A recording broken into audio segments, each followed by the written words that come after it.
सोचो, कल सुबह तुम उठते हो, फोन उठाकर बैंक अकाउंट चेक करते हो, सैलरी आ चुकी है 30,000 रुपए। एक सेकंड के लिए बहुत अच्छा लगता है, लेकिन सिर्फ 15 दिन बाद बैंक बैलेंस 3,846 रुपए। और तुम खुद से एक ही सवाल पूछते हो, यार पैसे गए कहाँ? ये सिर्फ तुम्हारी प्रॉब्लम नहीं है। करोड़ लोग पूरी जिंदगी पैसों के लिए काम करते रहते हैं, लेकिन अभी ऐसा नहीं होता कि पैसा उनके लिए काम करे। और यही मिडिल क्लास और रिच लोगों के बीच सबसे बड़ा डिफरेंस है। एक तरफ एक आदमी है जो 35 साल तक रोज ऑफिस जाता है, सैलरी आती है, सैलरी खत्म हो जाती है, फिर वही साइकिल। दूसरी तरफ एक आदमी है जो बीच पर कॉफी पी रहा है और उसके फोन पर नोटिफिकेशन आती है 8,500 रुपए क्रेडिटेड। उसने कुछ नहीं किया, ना ऑफिस गया, ना क्लाइंट से बात की, ना ओवर टाइम, फिर भी पैसे आ गए। सवाल ये नहीं है कि उसके पास ज्यादा पैसे थे, सवाल ये है उसने पैसों को नौकर बना दिया। और हम आज भी पैसों के नौकर बने हुए हैं। आज की वीडियो में मैं तुम्हें कोई फेक स्कीम, क्रिप्टो शॉर्टकट या ओवरनाइट करोड़पति फॉर्मूला नहीं बताऊंगा। मैं तुम्हें वो प्रिंसिपल बताऊंगा जिसकी वजह से वॉरेन बफेट दुनिया के सबसे अमीर लोगों में शामिल हुए, और जिस प्रिंसिपल की वजह से एक नॉर्मल सैलरी वाला आदमी भी अगले 10 से 15 सालों में फाइनेंशियल फ्रीडम के बहुत करीब पहुंच सकता है। वीडियो के एंड तक तुम सिर्फ ये नहीं समझोगे कि पैसे से पैसा कैसे बनता है, बल्कि ये भी समझ जाओगे कि तुम्हारी सैलरी हर महीने तुमसे धोखा क्यों करती है। मैं तुम्हें एक सिंपल एग्जांपल से दिखाऊंगा कैसे दो लोग सेम सैलरी कमाते हैं, लेकिन 10 साल बाद एक करोड़पति बन जाता है और दूसरा मिडिल क्लास रह जाता है। Salary trap, the biggest mistake. एक सवाल, अगर दो लोग बिल्कुल सेम सैलरी कमाते हो तो क्या 10 साल बाद दोनों के पास सेम पैसा होगा? नहीं, बिल्कुल नहीं। चलो दो लोगों से मिलते हैं, राहुल और कबीर। दोनों की एज 25 साल, दोनों की सैलरी 40,000 रुपए प्रति महीना। दोनों एक ही कंपनी में काम करते हैं, दोनों एक ही दिन सैलरी लेते हैं, लेकिन सैलरी आने के सिर्फ कुछ दिन बाद उनकी जिंदगी अलग डायरेक्शन में चल पड़ती है। सैलरी आते ही राहुल सबसे पहले शॉपिंग एप्स खोलता है, नया फोन, वीकेंड ट्रिप, नए शूज। EMI तो सिर्फ 2,999 रुपए है। उसे लगता है मैं मेहनत करता हूँ, मुझे एंजॉय करना चाहिए, और वैसे भी अगले महीने सैलरी फिर आ ही जाएगी। दूसरी तरफ कबीर भी वही सैलरी देखता है, लेकिन उसका पहला ट्रांजैक्शन शॉपिंग नहीं होता, इन्वेस्टमेंट होता है। सैलरी आई और बिना सोचे 4,000 रुपए सीधा इन्वेस्ट। बाकी पैसों से पूरा महीना अपने फैमिली का खर्च चलाता है। ध्यान देना, कबीर ज्यादा नहीं कमाता, वो सिर्फ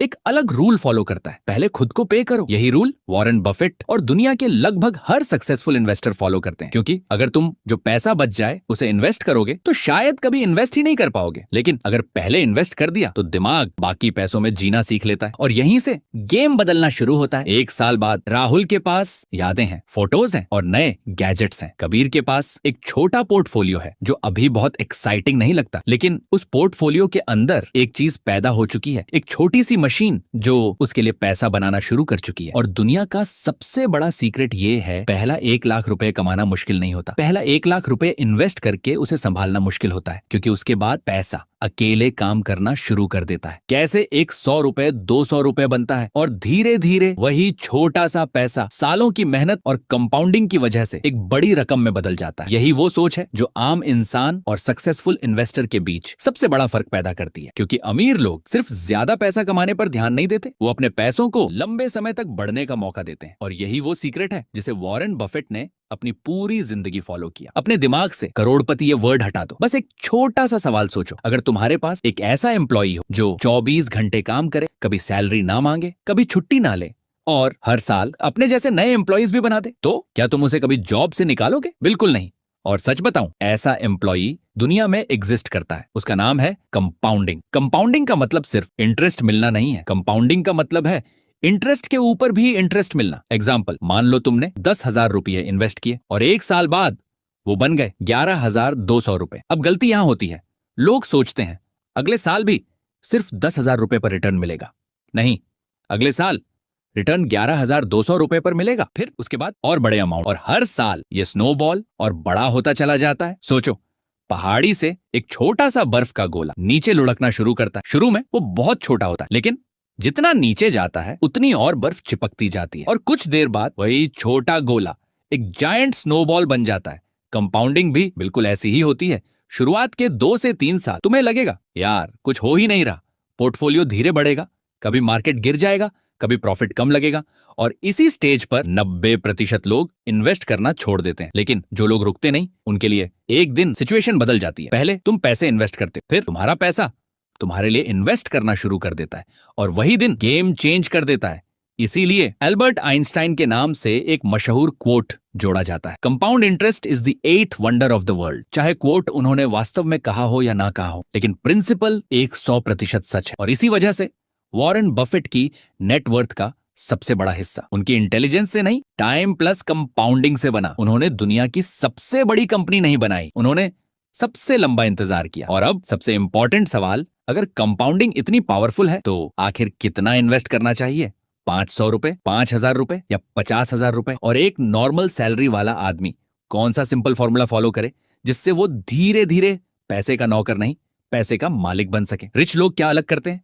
एक सीक्रेट बताऊं? रिच लोग ज्यादा पैसा कमाने की वजह से रिच नहीं बनते, वो ज्यादा पैसा रोकने और सही जगह लगाने की वजह से रिच बनते हैं। हर सैलरी एक बीज की तरह होती है। मिडिल क्लास अक्सर उस बीज को जरूरतों और इच्छाओं में खर्च कर देती है। रिच लोग उस बीज को इन्वेस्ट करते और कुछ साल बाद उसी छोटे से बीज का एक बड़ा पेड़ बन जाता। इसीलिए अगर तुम आज से सिर्फ एक रूल फॉलो कर लो तो तुम्हारी फाइनेंशियल लाइफ बदल सकती है। इनकम का कम से कम 20% पहले ही इन्वेस्ट कर दो, बाद में जो बचे उससे खर्च चलाओ। हाँ, शुरुआत में हर किसी के लिए पूरे 20% इन्वेस्ट करना आसान नहीं होता। अगर तुम्हारे खर्चे ज्यादा हैं तो जितना पॉसिबल हो उतने से शुरू करो, लेकिन जैसे जैसे इनकम बढ़े अपना इन्वेस्टमेंट भी धीरे धीरे 20% तक जरूर लेकर जाओ। अगर आज 40,000 रुपये सैलरी है तो 20% के हिसाब से 8,000 रुपये इन्वेस्ट करो। लेकिन अगर इतना पॉसिबल नहीं है तो आप 4,000 रुपये भी इन्वेस्ट कर सकते हो। अगर 25,000 रुपये सैलरी है तो 20% 5,000 रुपये है।